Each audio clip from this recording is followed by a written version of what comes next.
This is Hannibal here from the HannibalTV.com, and today I have a bit of a different interview. We always on this channel have stories about wrestlers doing crazy stuff when they're on drugs or alcohol, or we report on wrestlers' deaths and so forth related to that kind of thing. So I thought I'd go in the other direction and talk to somebody who treats people with addiction issues and could give some insight on how to help people that have these type of problems. So Jarell Myers, PhD, how are you doing today, sir? I'm doing really well, Hannibal. How are you, sir? Good. Do you want to tell us a little bit to start off about the clinic you work for? I believe you're licensed in New York and Massachusetts. Yeah. So I currently work at the Center for Motivation and Change. It is a clinic based in New York City. And the work that we do there is focused on helping people who are struggling with substance use issues. Um, when someone has a substance use problem, what we found is typically that doesn't exist by itself. There's usually something else that's contributing to it.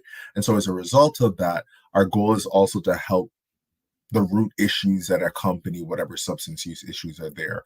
Typically, what we see are people are anxious or they're depressed or there's some trauma history or a whole bunch of other things that are there. And so our goal is to be able to help people effectively deal with that stuff. The work that I do there is primarily based in that. I got my background is in working with people who experience anxiety and depression, and so I do a lot of that kind of work in conjunction with the work that I do around helping people who struggle with substances. Um, I do trainings and different talks virtually now, talking pretty much about this and helping people to feel more competent and confident in being able to discuss this type of thing with loved ones, with people they're concerned about, that type of thing. Yeah, I actually watched an interview recently with a wrestler named Shawn Michaels that was talking about a guy named Brian Pillman who actually died, which many Mm, believe is substance related issues. And he was asked in this interview, did anyone try and help, or could you see the death coming? And he's like, yeah, we tried to say something, but he wouldn't listen. mhm. So I could see that happening with people. So if you notice someone like that and they don't want to listen, is there really anything you can do? Yeah, so I'm a firm believer that there's never a point in time where all hope is lost, right? Even if it looks like all the chips are down and there's nothing more that you can do, or if it feels that way, there's still some amount of hope there. Um, so our approach at the Center for Motivation and Change is one in which we want to help build collaborative efforts with the person who we're working with. And we want to be able to help families do that as well. So for Shawn, kind of watching or other wrestlers kind of watching what was going on with Brian Pillman. I think we think of like, I've got to confront you. The only thing I can do is kind of talk to you, tell you that you need to get off of this as quickly as possible. It's destroying you, all of that stuff. And to a certain extent, the people who are using and are struggling with substances, they're aware of that. They kind of know that. But it's hard for them to break away from what they're doing because there's something that they're getting out of it, whether it's helping to relieve the physical pain that wrestlers go through, when they're putting their bodies through all of that strenuous effort. Alcohol, drugs really do help with managing that pain. There's nothing that works as well short term as some kind of substance. But it's hard to then break apart, all the negative effects that are there as well. If it feels like I'm getting something out of it, even if there aren't that great negative side effects that come with it, I'm still willing to put myself through it because I want to be able to keep going. You know what I mean? I want to feel better, whether that's physically or emotionally. Um, so the work that we're doing that we focus on is forming this team effort. If I'm noticing that someone is struggling with substance use, as much as it may feel as if like there's this real urge to try to get them to change, understanding why they're doing what they're doing, helping them, collaborating with them on different things that they could be doing instead of what they're currently doing, seeking out different ways that they could get kind of help with that, with the specific issues around why they're using. So I don't know Brian's story, but if he was using because he started abusing prescription opiates or something like that to help with muscle pain or joint pain or something like that, it makes sense why he was using. That could have been an opportunity for the guys around to kind of say, hey, look, now that we understand that this is an issue, can we help you find different ways of seeking help? Can we bring you to a different doctor? Can we introduce other holistic methods to kind of help you deal with that pain? Because the consequences of your current use are really taking a toll on you. And that's not to say that Sean or anybody else is responsible for what happened. It's more so to say that there are different approaches for how we go about dealing with someone who is struggling. And as scary as the outcomes can be for someone who's struggling with substance use, if we take the approach that I'm going to work with you, I'm going to try to team up with you, we're going to work through this together, it gives them more confidence in being willing to approach things in a different way. It kind of opens your eyes to different pathways that may be there that you, the person who's struggling, may not have known that were present. But it also leans into this natural desire that we have as humans to help one another, to be there with one another. You know, I imagine in a locker room, a wrestling locker room, guys are bonded, right? This is something that you're doing, this is your dream, you get to live it out, and you're bonded by the fires that you all go through, and so guys want to be able to help each other, they want to lean into doing that, and so as much as possible, I think having this collaborative effort, building this teamwork around approaching how to go about doing things differently, that's the key to any real change. I think at least in WWE now, they have a better testing program since Chris Benoit kind of went off Mm-hmm. the handle there, and most of the new wrestlers now aren't into that party lifestyle. Whereas in the past, you weren't considered like one of the boys unless you drank and did drugs and all this and could still perform the Mm-hmm. next night. It was like you kind of were looked at as more impressive if you could do the most the night before Mm-hmm. after the show and still make it. So Yeah. I mean, that makes sense. I feel like when in general, when we're first introduced to any sort of substances, whether alcohol, weed, whatever, typically that's happening in our like teenage years, early on in young adulthood and that type of thing. And so as a result of that, we learn to build certain relationships with the substances that we engage with, right? That could be that this feels really good when I go out to party and I'll only do it when I party. It could be that this feels really good because it helps to deal with whatever I'm experiencing, the emotional, physical pain that I have to deal with. It helps me to deal with my parents or my loved ones or my partners, whoever. So we sort of learn to build different relationships with it. It sounds as if, um, when guys are going out after the show, it's to kind of celebrate, have a good time, enjoy yourself, right? And maybe there are some initiation practices that are kind of going on with that, or whatever the case may be, right? So in essence, there's nothing on the surface that's wrong with having a good time, throwing back a few drinks and that type of thing after you've had a rough day or whatever the case may be, but it's about your relationship with it, right? What does it truly mean to you? If guys are learning that this is just like celebration, relax, chill out time, that's cool. But if guys are learning that this is more so like how I deal with whatever's going on internally, like it's the only way that I can manage this stuff, that's something completely different. That kind of fosters and roots issues that can come up for sure. Have you heard about this new treatment that is being experimented with now for people that have addictions to like cocaine, being treated with mushrooms? Because I've noticed Mike Tyson used to be a cocaine addict, and now he's eating to an extreme mushrooms in videos. But do you think there's anything to that in your research, and why? Yeah, so that's so interesting that you brought that up. The clinic that I work for, we actually just this morning had a speaker come in and talk about psychedelics, and more holistic medicine, that type of thing. And it's an ongoing series that we've been just kind of experiencing there. So what we're finding, right? There hasn't been a ton of research, or more research is coming out now, but what we're finding is that there are medicinal properties to a lot of the psychedelics that are out there, whether it's through mushrooms, special K, whatever the case may be, that there are medicinal properties that are attached to it. And whether it is that they help you to get in touch with certain emotions that you may have been locked away from, or help you to deal with some real traumatic events that have been present for you, whatever the case may be, that there are benefits to using it, right?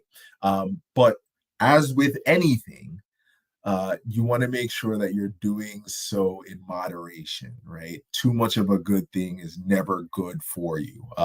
So marijuana, cannabis, that has medicinal properties, but if we're using it to cope with something else, it's not the best use of it. Very similarly, if we are trying using psychedelics medicinally, under the care of or the supervision of someone who has been trained and licensed in administering and kind of guiding you through that process, there's nothing wrong with it. But the issue is, does it now step in and take over for something that was already there? Now, I'm not saying that's a case for anyone in particular, but it's something that you want to watch out for, right? As humans in general, we're very anti-pain. We want to do everything that we can to stay away from emotional and physical pain. And so anything that we can do to avoid that, we try really hard to do. And so if I've been using cocaine, heroin, alcohol, marijuana, whatever substances on a regular basis as a means of me dealing with something, I now step in, have cut back on that, but start using psychedelics to help me medicinally. It's not a problem. Again, it's what am I doing on a regular basis? Do those shrooms, those opiates, the sorry, not opiates, but the other medicinal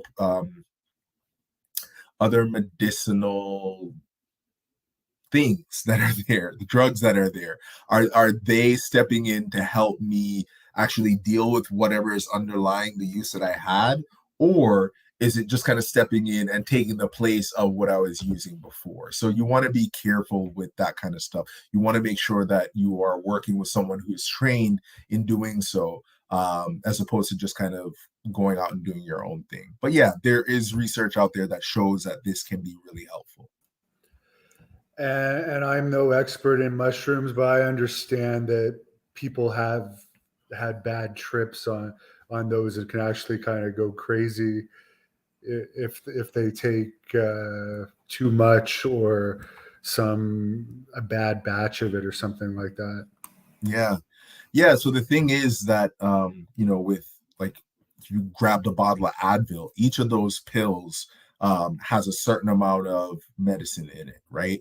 And that certain amount of medicine is supposed to target whatever's going on in your body that's causing pain, right? With shrooms, it can be, or other psychedelics, it can be hard to kind of measure out exactly what the dosage is and how that's going to affect each individual based on your body weight, your size, age, all of that stuff. So all those things are things we take into consideration when we're administering a medication. I'm not a medication expert. I'm a psychologist. I do the talking, that type of thing. Psychiatrist would be the person you'd want to talk to specifically about medication, but you'd want to make sure that ultimately you're getting the recommended dosage, whatever that is, which is why I would again encourage that if it is something you're interested in looking into, that you do your research about who you'd be doing that with, and not just focus on doing it on your own. Um, if you're truly looking to help yourself benefit from the medicinal properties of the psychedelics, then you'd want to make sure that you're really tapping into someone who is trained in helping you with that, because it can have detrimental effects if we're just kind of not sure about where it's coming from or how much we're putting into our bodies or whatever the case may be. Someone on here is wondering if addictive personalities are people that have like chemical imbalances, or could anyone get addicted, or is an addictive personality a real thing? Because I've also heard recently that is a myth. Yeah, so I I'm not sure specifically about addictive personalities, but I do know, again, that we as humans we form relationships with different things, right? So for the average person, they may have a relationship, I don't know, with food, right? And it can stay on the healthy side. We're able to kind of balance what type of food we're taking in and making sure that our bodies are getting the nutrients that we need. And then it can become unbalanced where we're focused too much on certain things or too much on other things, right? Um, there's also the sort of brain chemistry. So in a way, the brain, we've kind of mapped it out. We have a sense of what's going on, a general sense, but I think if you spoke to anybody who specialized in the brain itself, they would tell you that we don't know everything that's going on. There's so much that's still out there that we're discovering and learning more about. When we're talking about the relationship with substances, one of the main things that comes up is the how our relationships are built with substances. What it triggers in our brain, what pathways are activated, what neurotransmitters, what chemicals that are there are kind of left around, and how that makes us feel, right? And so there are neurotransmitters, there are chemicals that are kind of left around as a result of our substance use that make us feel good, right? Whether that's physically or emotionally, they have an effect on the way that we feel, right? Which is why we continue to kind of go back to it, right? It's why it's why we built that relationship with it. Um, there may be more people who are prone to difficulties with substance use than others that exist in society, and so you'd want to make sure. I think, regardless of what your brain chemistry is or anything like that, you want to make sure that you're aware of yourself and that type of thing. But also being really aware, if you're looking to try out or experiment with drugs, how it makes you feel and what you're kind of learning from that. Um, Whether it is that I need this or I have to have it in order to feel good or feel better, that might indicate that you may want to look elsewhere for something to help you kind of manage. And if you are kind of tied into a relationship with it as it stands right now, you'd want to look at why that is, and how you can kind of help yourself out so you're not depending on it as a means of coping with whatever. So I don't necessarily know about specifically about addictive personalities, but I do know that we as humans we build relationships with different things. Substances have this initially on the surface is really positive effect on us, and if we learn to depend on substances in order to feel positive, feel good, then we're doing ourselves a disservice. I was interviewing a guy a couple nights ago, Billy Jack Haynes, who used to be in WWE, and he was Mhm. saying he was a 38-year opiate addict. Um, and he's been off cold turkey for about 3 or 4 weeks now. Do you recommend people going cold turkey on their own? Probably not. But if someone like that is going to do it on their own, what are your suggestions for people that want to tackle it, whether they can't afford help or they just don't want help from a professional Yeah. like you? Yeah, that's a great question. So, in AA, Alcoholics Anonymous, excuse me, I believe the saying that they have is, the opposite of substance use is like something to the effect of teamwork, right? Not being alone. Um, Oftentimes I think that when we have problems come up, whether it is substance use, whether it is a financial problem, whether it is a personal problem with someone else, problems with sleep, whatever the case may be, um, there are times where we feel like I can reach out for help because this is too big for me to carry by myself. And then there are other times where it feels as if I have to do this for myself. I have to do this by myself. If you are struggling with any sort of substance, you do not have to go through that alone. One of the main benefits that I think comes out of a lot of substance use treatment is the fact that there is a community around you who has an understanding of what you've gone through and can help you to deal with whatever you may be experiencing. I think it's also helpful to learn and understand that you aren't the only one who's experiencing the things that you've been experiencing. Um, it's so much easier for us to sink into places of isolation and withdrawal from friends, family, our community, the things that we love to do, and do those things privately because of the shame, because of the stigma that's associated with it. Um, but I think that if we truly want to effectively deal with it, it's going to require us to lean on other people, right? Unburden yourself.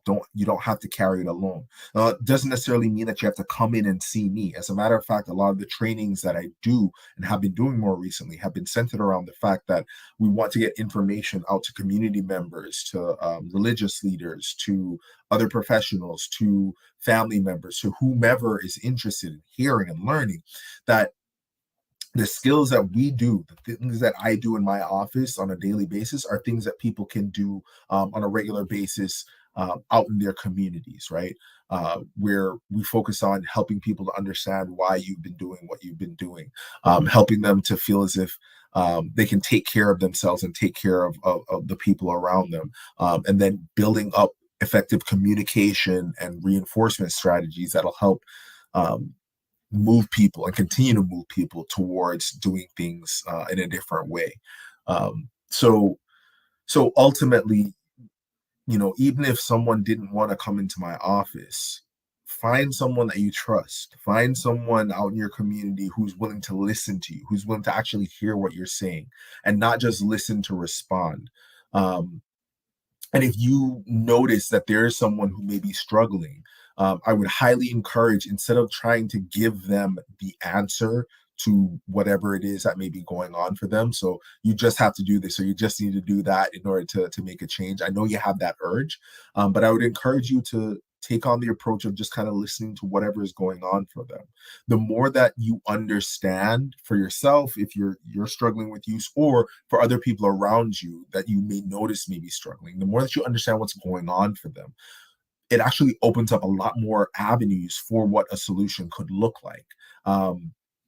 Not everybody's going to fit into the same box, right? We're all human, we're all different. As I said earlier, a lot of times with substance use, there are underlying reasons why it's occurring, why it has happened. And those underlying reasons, even if we take away the substances, are still going to be there. So we want to make sure that we're not just helping them with their substance use, but just also helping them with whatever else may be going on. And the more collaborative that we can be, the more that we can work together as a team, I think the more effective the treatment is overall. And when I'm talking about treatment, I'm not just, again, talking about someone coming into my office. I'm talking about what the average individual could do. So just being there for someone, listening to them, problem solving with them, collaborating with them, thinking through with them what they feel like they can do or are capable of doing.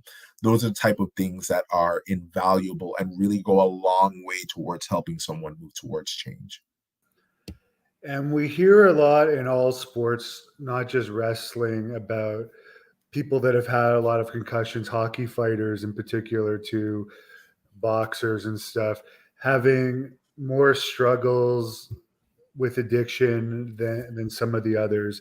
Is there a correlation between brain injuries and people having a harder time dealing with addictions if they have brain injuries? Yeah, that's a great question.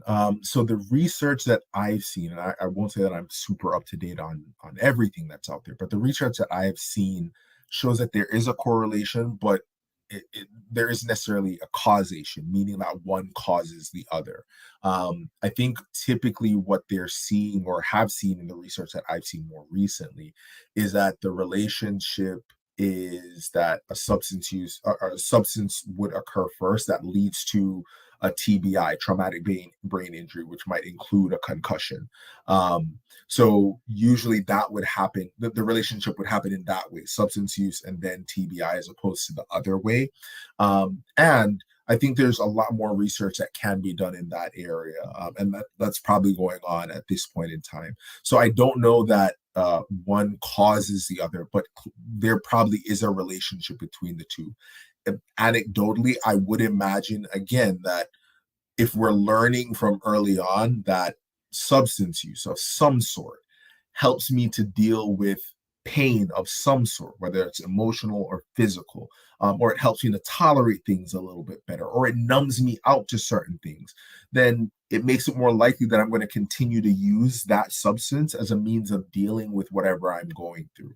I can imagine that for someone who has sustained multiple concussions or has had a ton of trauma to the body as a result of playing football or playing hockey or anything like that, that there's a lot of physical pain that goes with it, and the expectation is you still got to suit up, you still got to keep going, right? So how it makes sense that some sort of substance use would come out of that because of how effective short-term substance use can be. So ultimately, to answer your question, I don't think that there is a direct causation between the two, but I do think there's a correlation between the two.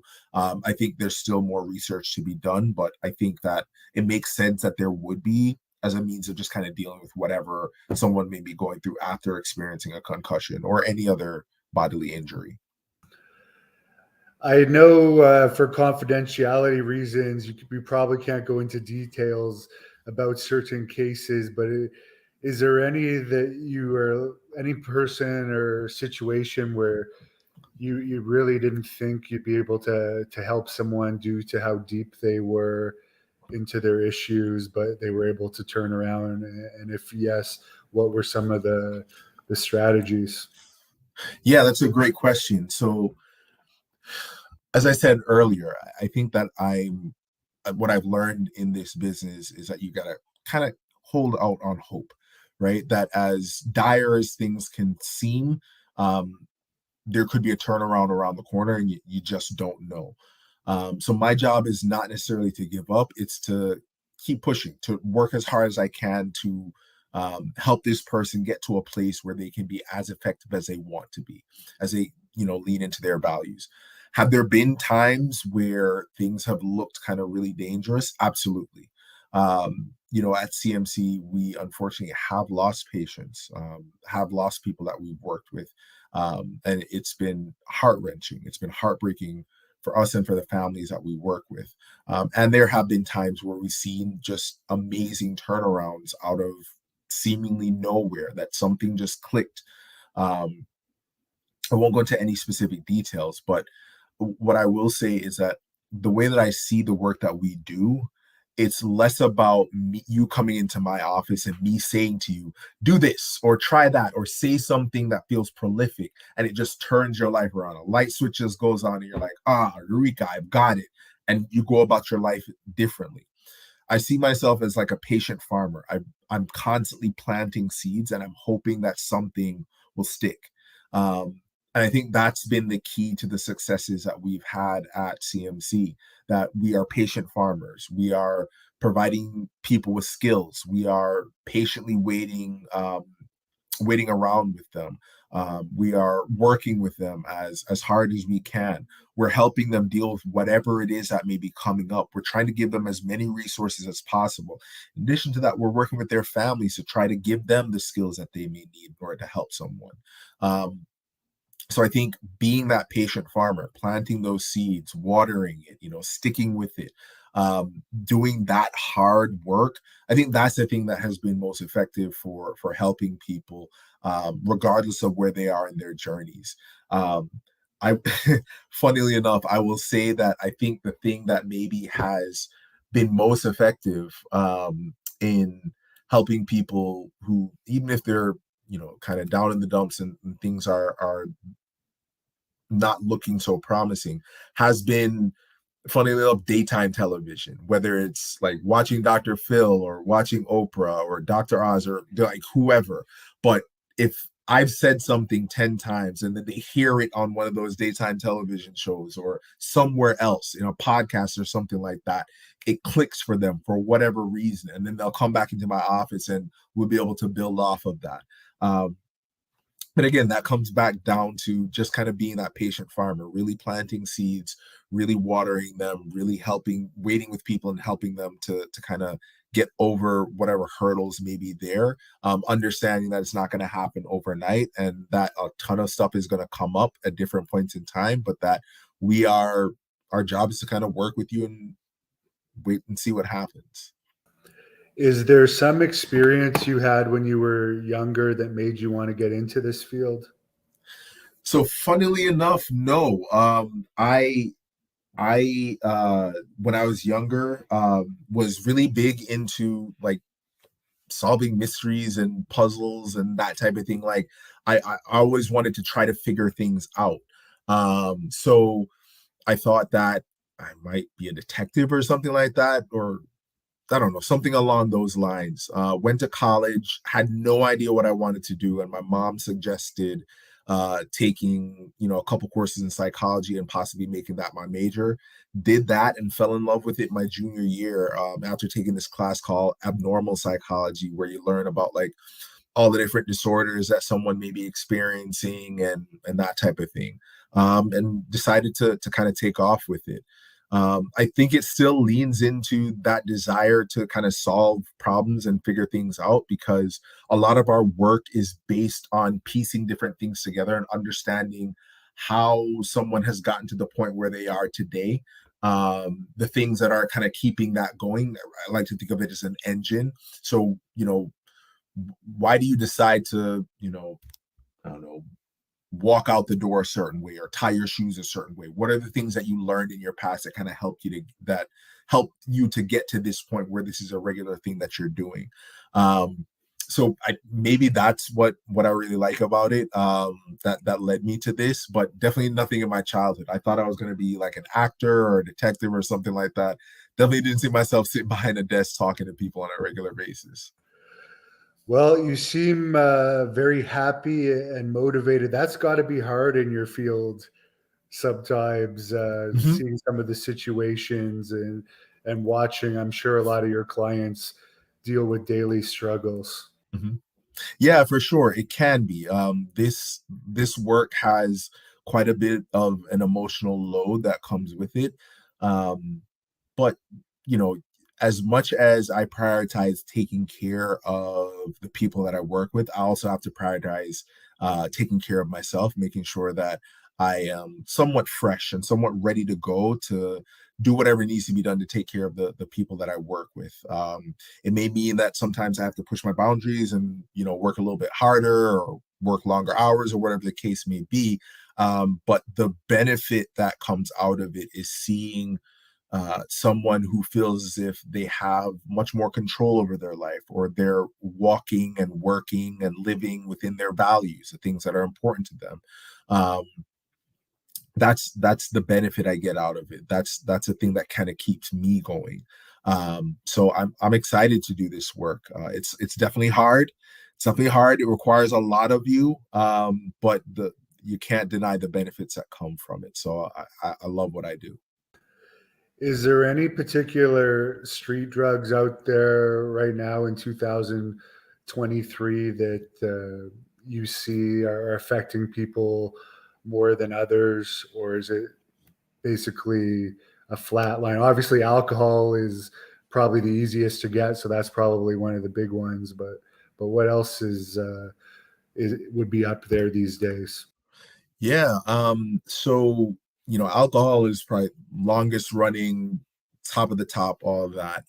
But, you know, we've been having a real epidemic with the opiate crisis, and people, misusing, whether the prescriptions that they received, or just being able to get it out in the streets.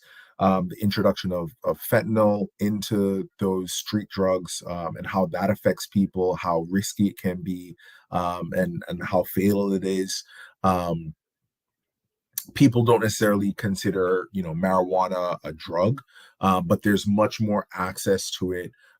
People of younger ages are able to get to it a lot faster, and so there's a lot more chances for misuse of that.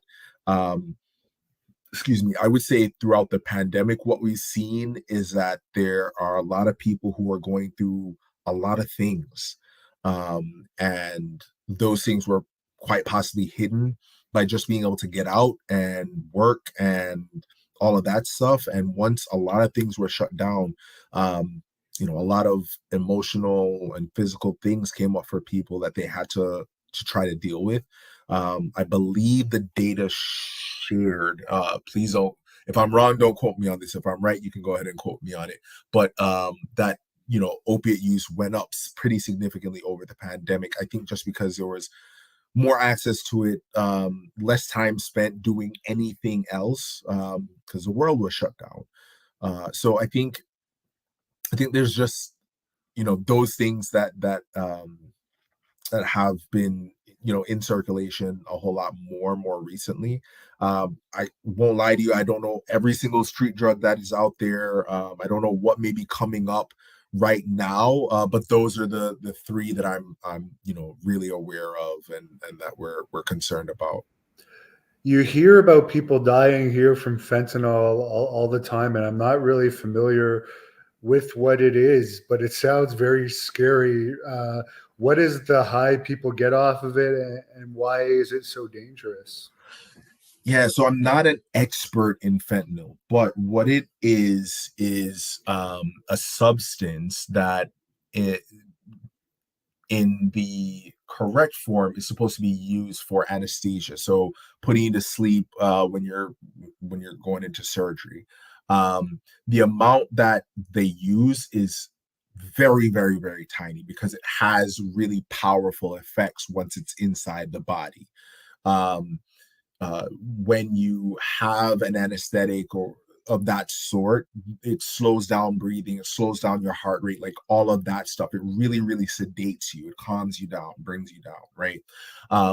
When people, are dying from fentanyl, typically they don't know that that substance is in whatever it is that they're taking, whether that's cocaine or marijuana or any of that stuff. They're not necessarily aware that fentanyl is within that substance.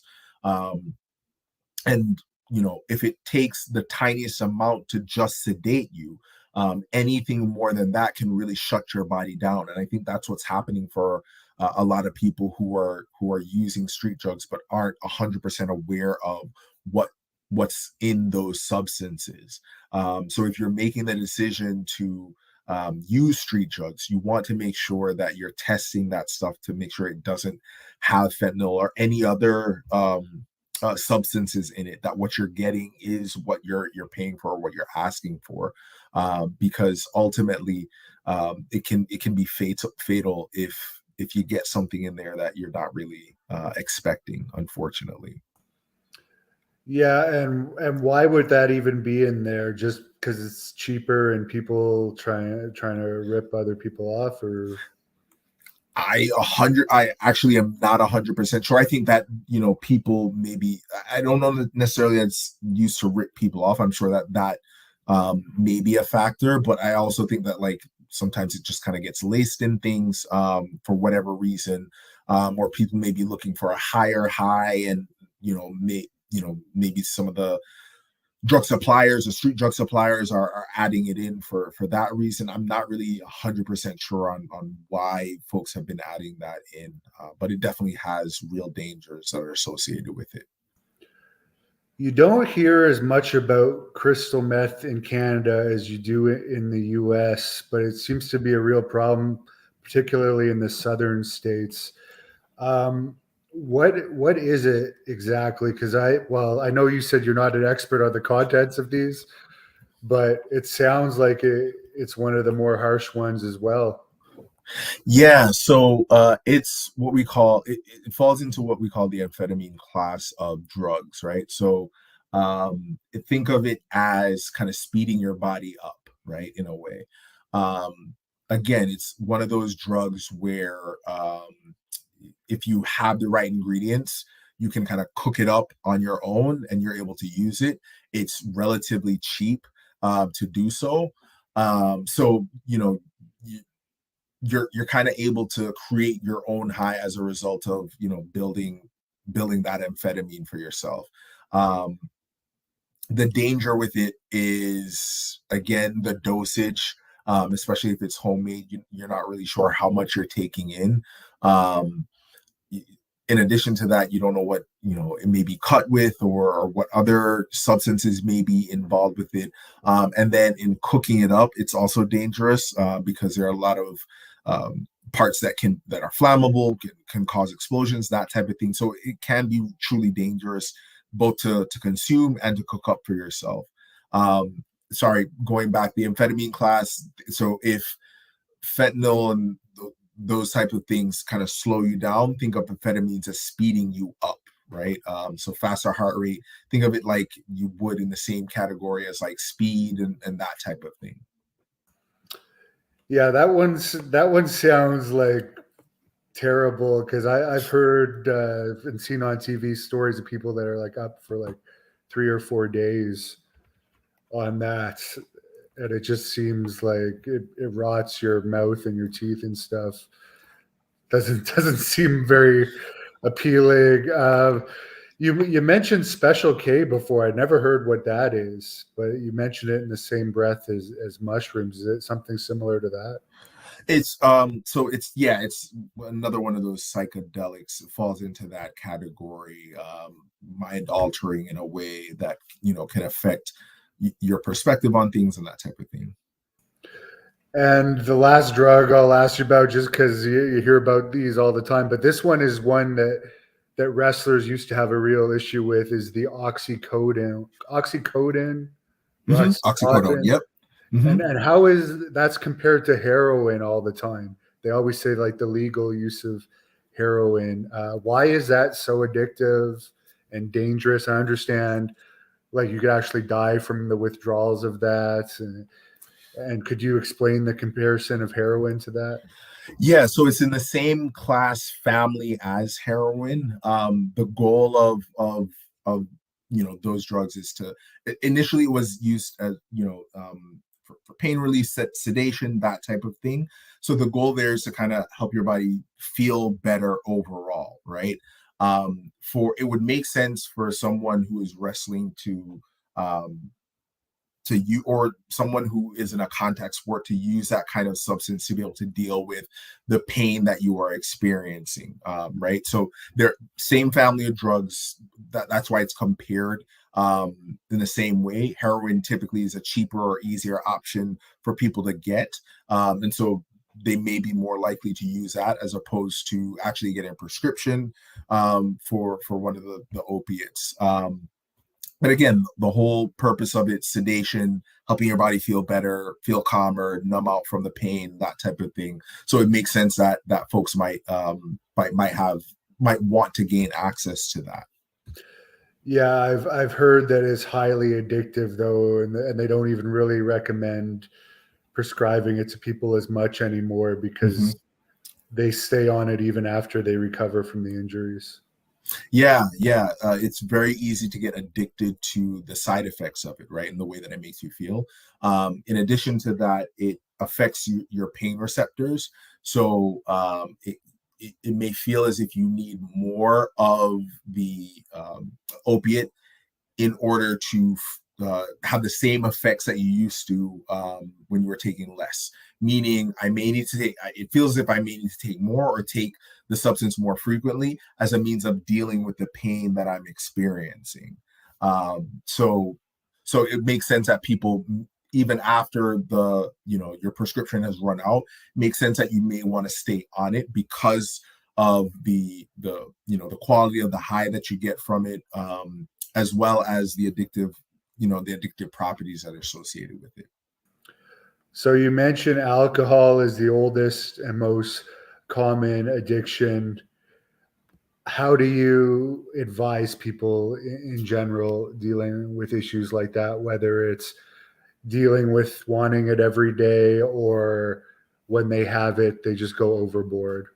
Yeah. So regardless of the substance, you want to be, like I was saying earlier, you want to be aware of the relationship that you have with that substance.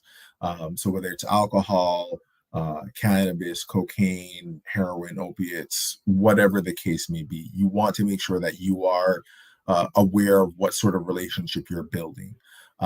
What that means is you're thinking about why you're using, you're thinking about when you're using, you're thinking about how you're using, you're thinking about what that use means to you.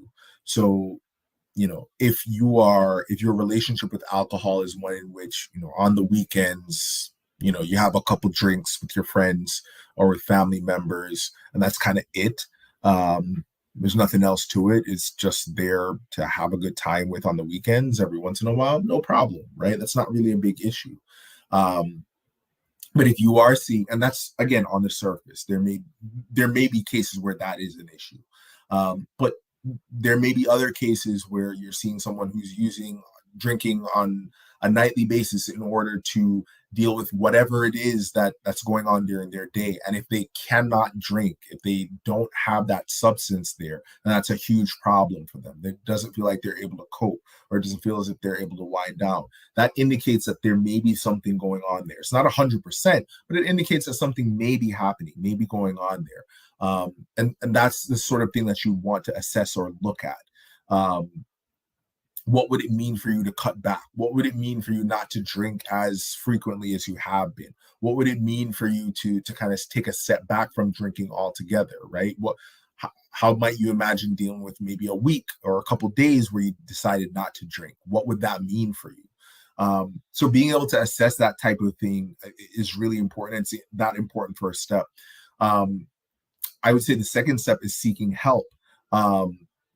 And seeking help can mean a bunch of different things. It could possibly mean coming into my office and seeing me. It could also mean going to a friend or a family member who's trusted and talking to them about what you're struggling with, and collaborating with them or working with them.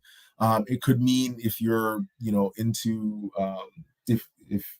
if part of your community is religious, going to religious leaders, going to trusted people within your religion and talking to them about what you're struggling with.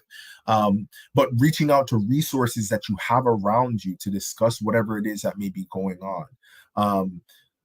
You will need to, you may need to have some sort of professional, not necessarily a psychologist or a social worker or a psychiatrist, but someone who's super aware of alcohol use, that can look at what your use currently looks like.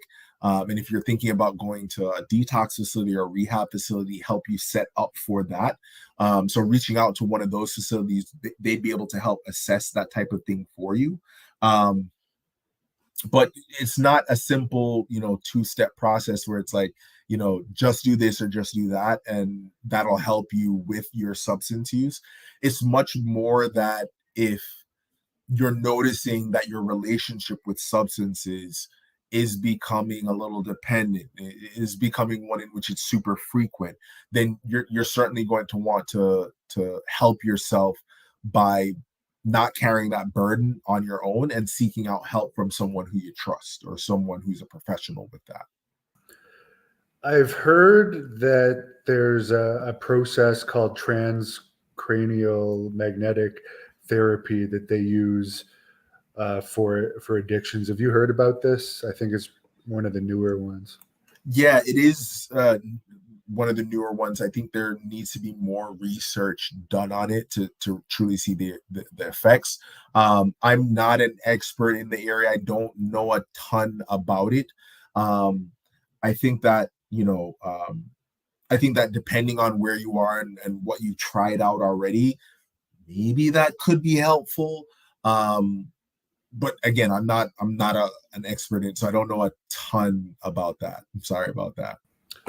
And as far as people that are dealing with cravings, what would you recommend? We hear exercise, going for walks, if they're part of a program, calling their sponsor. But is there anything that you recommend to your clients? Obviously, your clients can probably contact you directly. Hmm. Yeah. So cravings are like sort of any other thing that we experience. You give it enough time and it's going to pass. Now, when you're in the midst of a craving, similar to the way when you're it feels like you're starving because you haven't eaten in a little bit, right? Um, you're going to see this general, or you're going to feel this general increase in that feeling. It's going to feel more and more and more intense. It's going to feel as if like I really have to give in to this. I really have to do something right now, because if I don't, I'm not going to be able to manage that continued climb. But cravings, just like everything else, are very, it's like a wave, right? The wave that you might see in the ocean, where it kind of rises and crests and then falls, and then the water kind of retreats back, right? So I think going into it knowing that it won't last forever, and that your body is built to deal with that rising, and that it's going to hit a peak at some point in time, that can be helpful. It doesn't make it any easier. It doesn't make it go away any faster. But I think it does, having that mental image. I think that does help people to understand that like it's not a forever thing. Secondly, I think you can have a bunch of different approaches to it. You mentioned exercise, calling a sponsor, all that stuff. All that stuff is fantastic, right? But that is for dealing with when you're in the midst of the craving, right? Very similar sorry, but yeah, that's for when you're in the midst of the craving, kind of dealing with that stuff, right? So that feeling that you're experiencing, being able to distract your mind away from it, so it doesn't necessarily make it go away completely, but if your mind is not focused on it, if you're not thinking about it as much and that type of thing, then that can be helpful. It can be really helpful for you to deal with. So if there are things that you enjoy doing outside of substance use, exercising, playing music, doing a sport, talking to someone, going for a run, watching TV, listening to music, whatever it is that feels like it would be effective for you to just kind of take your mind away from those moments, that 100% would be something fantastic or great to do. There's also surfing that feeling. When I talk about surfing that feeling, it means kind of riding that wave, allowing it to rise and fall. That doesn't necessarily work for everybody initially, but it can be a really helpful tool as you build up tolerance for dealing with that craving over time. So distractions can be helpful. Riding that wave of that feeling can be helpful as well. Doing things that really feel as if they are helping you to lean into the things that are important for you, your values. So whether that's friends, family, success with work, business, like all of that stuff can be really helpful too.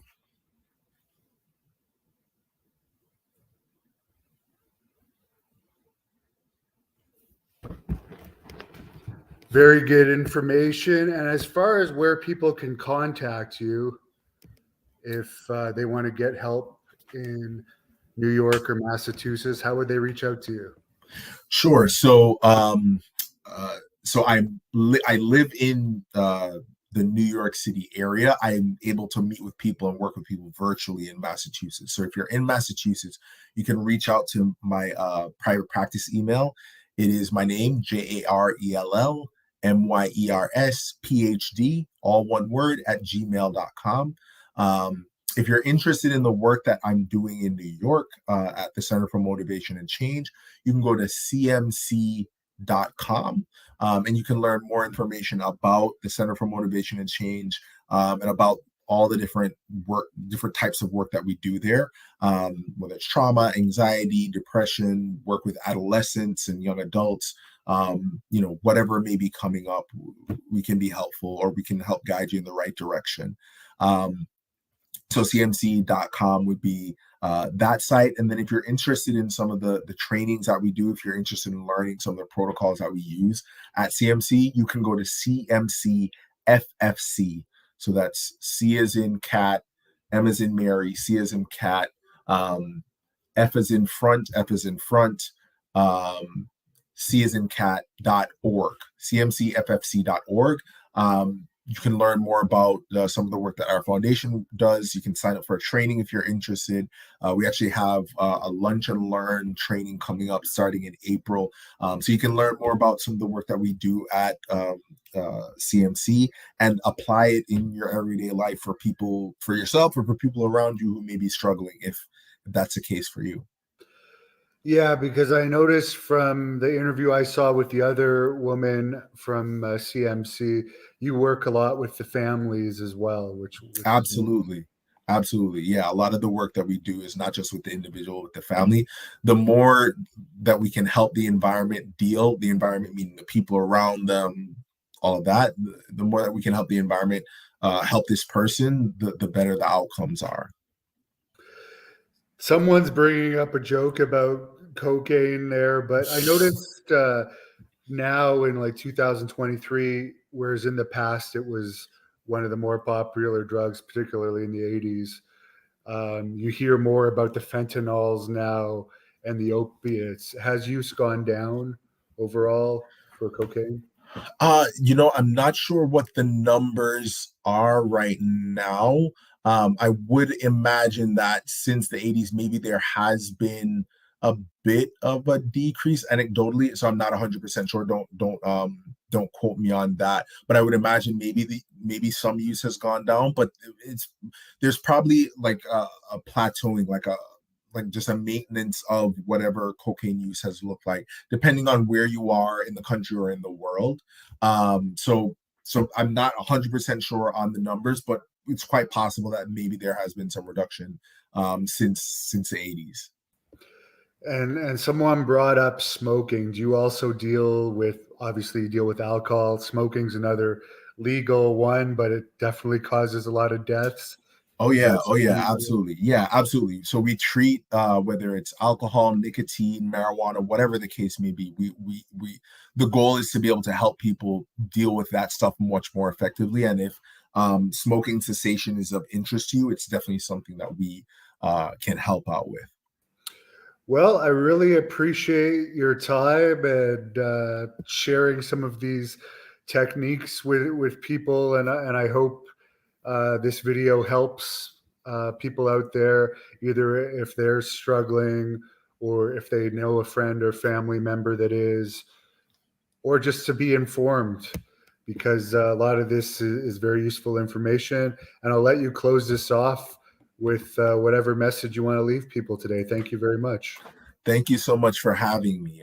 If I can leave you all with one thing, I think it would be that, we all don't fit into one box, and no matter what it is that we're struggling with, no matter what it is that we are going through, at the end of the day, the the more of a community that we have around us, the more people that we have kind of being there for us and being helpful to us, the better the outcomes are. So if you notice someone who's struggling, you don't have to have an answer. You don't have to be the answer, but you can be the support. You can be the extra burden carrier for them. You can help them through whatever it is that they're going through. Community is the key. So, be kind to one another, be there for one another. You don't have to have all the answers. Thanks for joining. Thank you for watching the Hannibal TV. Please like this video